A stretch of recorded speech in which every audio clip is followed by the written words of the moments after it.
Hello there, I am John Oliver, host of Last Week Tonight. We are still on hiatus this week, and please know that wherever I am right now, I am badly sunburnt. Even if I've been inside the whole time, I'm still badly sunburnt. But we wanted to give a quick back-to-school video for the many students who are returning to school to prepare you for the upcoming academic year. And I will try, therefore, not to swear for the next few minutes. But frankly, after a year and a half of being on HBO, I honestly don't know if that is f***ing possible.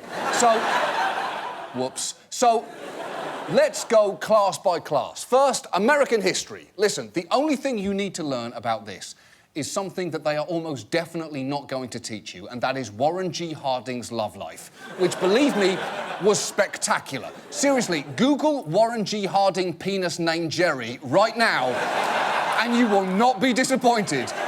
Although to do that, you may have to switch Safe Search off.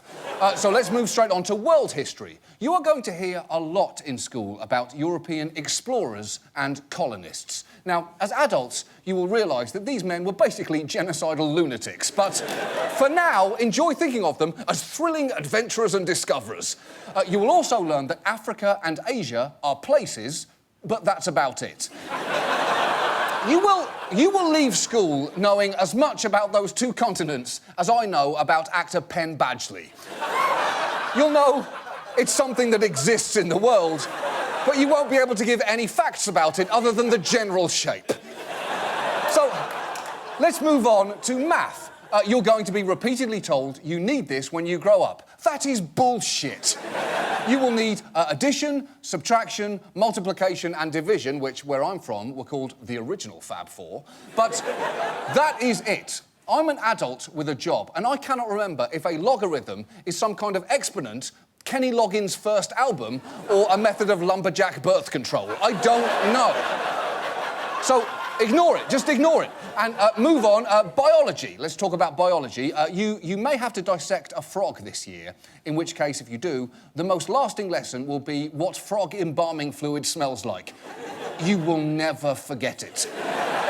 Seriously, you will forget your first kiss before that stench leaves your nostrils.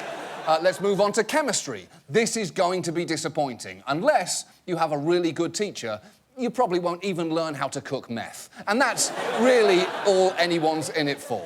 And finally, English class. This was my favourite, because it's basically just essay writing. You can't be wrong. The biggest mistake you can make is forgetting who dies at the end of a book. So we have made a handy guide to who dies at the end of things. So this will help you. For example, at the end of Mice and Men, Lenny dies, also some rabbits, and a woman with rabbit-like qualities. At the end of Romeo and Juliet, both Romeo and Juliet die, but you actually don't feel that bad about it. In The Jungle by Upton Sinclair, lots of animals die, and so, in a way, does the American dream. In The Great Gatsby, Gatsby, George, and Tom's mistress all die, and the American dream does too. And at the end of Death of a Salesman, spoiler alert, the salesman dies, but in a plot twist, he was the American dream the whole time. You genuinely do not need to read any of those right now. In fact, you've basically just graduated your upcoming high school year, so enjoy your well-earned time off and join us September the 13th when Last Week Tonight returns on HBO. Goodbye.